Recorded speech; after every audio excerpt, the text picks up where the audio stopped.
Listen, I've already taken my medicine on the Philadelphia Eagles. I was wrong on them. I thought they'd be a 9-win team. I thought they'd continue the struggles from the end of last season. I didn't see how Vic Fangio could fix what I thought was a broken defense. I thought Nick Sirianni was a bad coach. Still feel that way. But I was like, hey, the roster was talented last year, and they just fell apart. By the way, Kellen Moore is their offensive play caller. I'm not sure that's necessarily helped. But one area where I'd say I was the most wrong on was Saquon Barkley. See, my mindset when Saquon Barkley signed with the Philadelphia Eagles was quite simple. Yeah, I know Saquon's great. I know Philadelphia's got one of the better offensive lines in football. I know this is going to be a match made in heaven from a schematic standpoint. My mindset was they could already run the ball. They had Kenneth Gainwell. They had Miles Sanders in previous years. Like, obviously not Saquon Barkley, but I'm like, can he make them that much better? Yeah. Yeah, he can make them that much better. He can make them this much better to put up these numbers against the Los Angeles Rams. Can we see those stats? Shout out to Alfred for putting together this graphic. How about the 9th most rush yards in a single game ever? 255 rushing yards. Man averaged 9.8 yards a carry, basically a first down per run.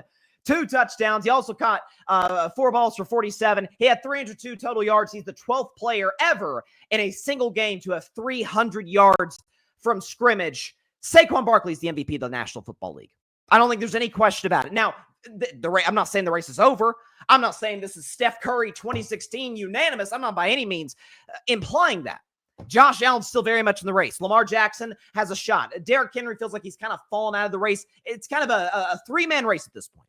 By the way, there's a world where Mahomes gets back in it. We can talk about the Chiefs a little bit later. But this is Saquon Barkley's moment, and he's the MVP of the National Football League. Here's why. Many have railed over the years about the MVP and said, well, how do we aptly judge it as it relates to other sports? See, in the NBA, a center can win an MVP just like a point guard, just like a small forward. Same thing in baseball. You can have a pitcher winning MVP is quite rare, but position players can win MVP. It happens. Even Buster Posey years ago as a catcher won MVP. NFL, it's a quarterback award. And that is because, fair or unfair, this is just how the game works. A quarterback is inherently more valuable than the other positions. It is designed that way. It's by the structure of the way the game is played, how it's officiated, the rules, the schematics. The quarterback is inherently more valuable than any position on the field. That's why you haven't had a non-quarterback MVP since Adrian Peterson did it back in 2012. But you do have special instances, and you do have special players that break norms, such as Saquon Barkley. Such as Christian McCaffrey had a valid case to be MVP a season ago. TJ Watt in 2021 could have gotten a vote, maybe. I mean, TJ Watt tied Strahan sack record. Like, there are guys that are just inherently more valuable than other guys, certainly at their position and then around the NFL. Now, I'm not sitting up here and saying the Philadelphia Eagles wouldn't be a really talented team without Saquon Barkley. Heck, we saw him get to a Super Bowl, albeit a different coaching staff around the very limited Sirianni in 2022. But this man right here has changed everything. And a matter of fact, we should also reserve a special seat in MVP conversations. If we're going to break a norm, which Saquon Barkley winning an MVP in a quarterback's league, how many times have I said that on this show for years on Carving Up Live? For like 3 years. It's a quarterback's league. Said it forever. For Saquon Barkley to win MVP in a quarterback's league, he's got to do something spectacular. He's got to do something that, frankly, we haven't seen that many times in history. And he is. Alfred put together this graphic, and it is quite unbelievable. Okay? For those that are listening to the show, through 11 games, the only running backs to start with 1,600 yards, 12 touchdowns, and 6 or more yards per carry are the following. I'll go work in reverse. Saquon Barkley this year, and see if these names ring a bell. Walter Payton in 1977, and Jim Brown in 1963. Arguably the 2 greatest running backs ever. That's what Saquon Barkley is putting up right now. He's in rare air. He's putting himself in conversations where I'm to compare. I'm not saying Saquon Barkley is as good in his era certainly as Jim Brown wasn't his, or even as Sweetness wasn't his. But at the end of the day, when you are doing something that we haven't seen before, when you're breaking 70-yard touchdown runs like it's like you're on the schoolyard against the little kids out there, like it's an 8th grader against the 5th graders, what are we supposed to do with that when you're making NFL athletes look ordinary? That's what Saquon is doing on a Sunday after Sunday basis, or Thursday in the case of that, their second to last game against the Washington Commanders. is that every single time the Rams looked like they were making a run, maybe this can be a game. Let's see. Saquon break a long one. I mean, first play, Sean McVay, and it was so, these halftime interviews, when they air, they should just air the halftime interviews with the coach during the halftime show. Melissa Stark interviews Sean McVay, coach of the Rams, at halftime. And one of the first things he says, we got to get a stop. As they're playing the interview, as they're showing the first play of the half, as Sean McVay's saying this, bam, Saquon goes to the house call. And so it's what this player is doing. And then obviously we can rip the Giants, as we should, by the way. The fact that that they gave Daniel Jones essentially Dak Prescott's last contract, 4 years, $160 million, and said, Saquon, good luck in Philadelphia. You know, one of the most well-run franchises in the National Football League. Good luck over there. I bet you won't have any success whatsoever in Philadelphia. And there was the soundbite.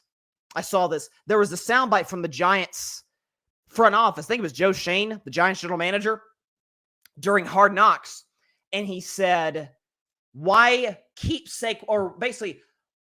would we pay Daniel Jones $40 million a year just to hand the ball to Saquon Barkley? My response would be, shouldn't have paid Daniel Jones $40 million a year. That's A. B, I don't know, Jalen Hurts is making about $50-ish million a year to hand the ball to Saquon Barkley. Well, it seems to be working pretty well for Philly. I don't know. Maybe I'm wrong, but they're on a 7-game winning streak, and they're the second, number 2 seed in the NFC. Seems to be working quite well for them. So when we talk about these MVP races, if you're going to break a norm, which Saquon winning an MVP as a running back, especially in 2024, which the analytics and the data and the film, my buddies at the Cowboys Cam fans, shout out to those guys. They're enjoying their victory Monday with the Cowboys win yesterday. They've talked about in the past about how with the way that some of these teams play these quarterbacks, box is wide open to potentially run the football and be really successful with it. And so for Philadelphia, when Jalen Hurts, I have my questions about Jalen, but Jalen's a good deep ball thrower. Matter of fact, a really good deep ball thrower, particularly to A.J. Brown. Well, you got to account for that, but then how do you stop number 26? So it makes Philadelphia's offense really, really difficult to stop. It makes Saquon Barkley right now, to me, the MVP of the league. That's not to say Josh Allen can't still get in it. He still very much can. That's not to say Lamar Jackson can maybe put his name in it. By the way, we'll talk about the Chiefs in a few minutes. The way Mahomes is playing lately, it's especially with the Chiefs record, it's at least on the board. So, but what Saquon is doing, that's your MVP. If the season, they just cancel the season today, that's your league MVP right there.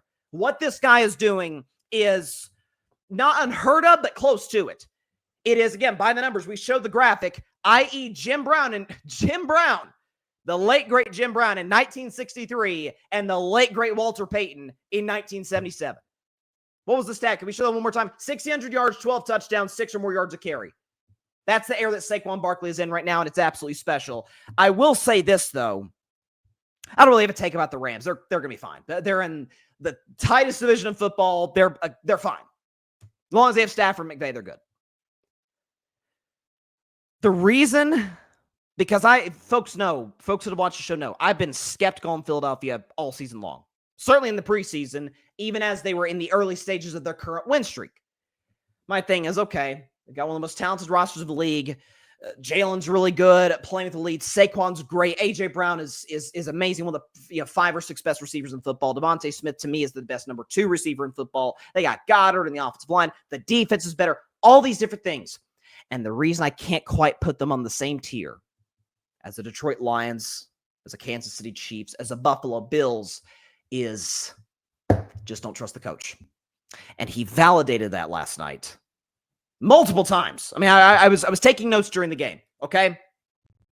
The most egregious was 7 seconds left.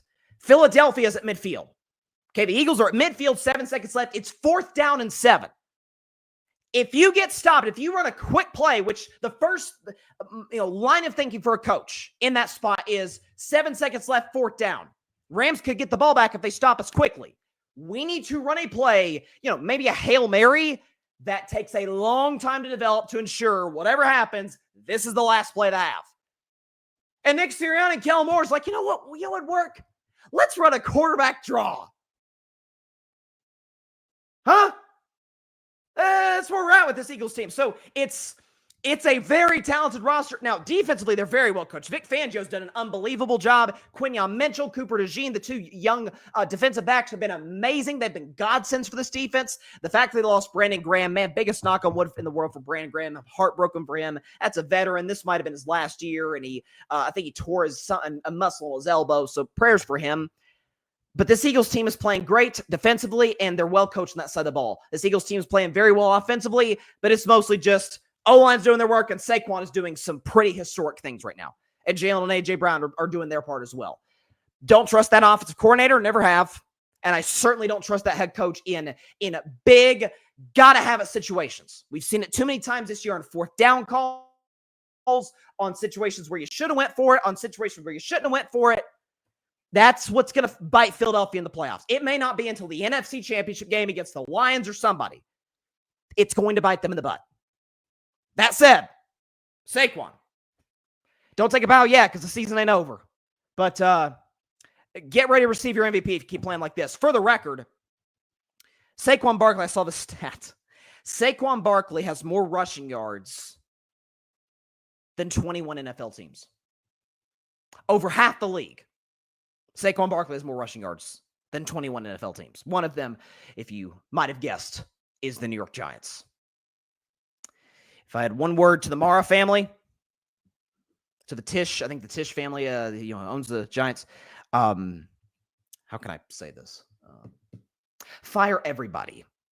Thanks so much for watching the show on YouTube, and be sure to go click that big red subscribe button and check out the other clips and full shows from Carving It Up Live, as well as our other incredible content creators here on the Grid Network.